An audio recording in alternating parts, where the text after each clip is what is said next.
Breaking news guys, DPR segera meresmikan RUU KUHP. Lihat guys, yang dirugikan siapa? Rakyat tentunya. Sekarang ini semakin brutal sekali. Oh my god, ampun. Tahu nggak? Polisi itu bisa menyadap mereka, bisa melakukan penangkapan padahal masih dalam penyelidikan, otak-atik rekening, dan bisa juga mengotak-atik komunikasi digital rakyat guys. Dan masih banyak lagi. Tapi kalau misalkan ada KDRT, ada dengan masyarakat kecil tentang mungkin penindasan dan sebagainya, mereka bisa bertindak nggak? Coba, mana ada undang-undangnya? Ayo. Guys. Dan saya rasa mengenai penyitaan aset ya, kenapa tidak dilakukan sesegera mungkin? Kenapa? Mereka ketakutan guys, karena aset-aset mereka, uang-uang yang menumpuk itu susah dilakukan. Dan mungkin ada saja nanti akan segera dikuras tuh uang-uang yang ada di bank-bank mereka. Takut mereka. Atau itu kebijakan-kebijakan dari Bapak Purbaya penyederhanaan nol itu loh guys.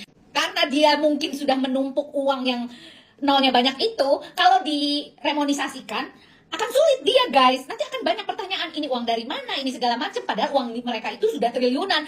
Kan takut, makanya tidak disahkan. Makanya Pak Purbaya segera digempur sama rakyat-rakyat yang ono-ono itu loh. Ya, aduh tolonglah, jangan kayak beginilah. Bagaimanapun rakyat tetap menjerit. Tetap semua dirugikan.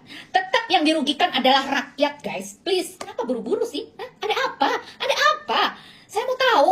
Beneran. Saya itu di posisi rakyat loh Pak. Jadi saya akan bersuara untuk rakyat-rakyat saya terutama. Nakal ya. Kalau yang begini-beginian yang menguntungkan Anda, pasti Anda gercep. Bener nggak guys? Bener nggak? Mau diapain nih? Harus diapain nih guys?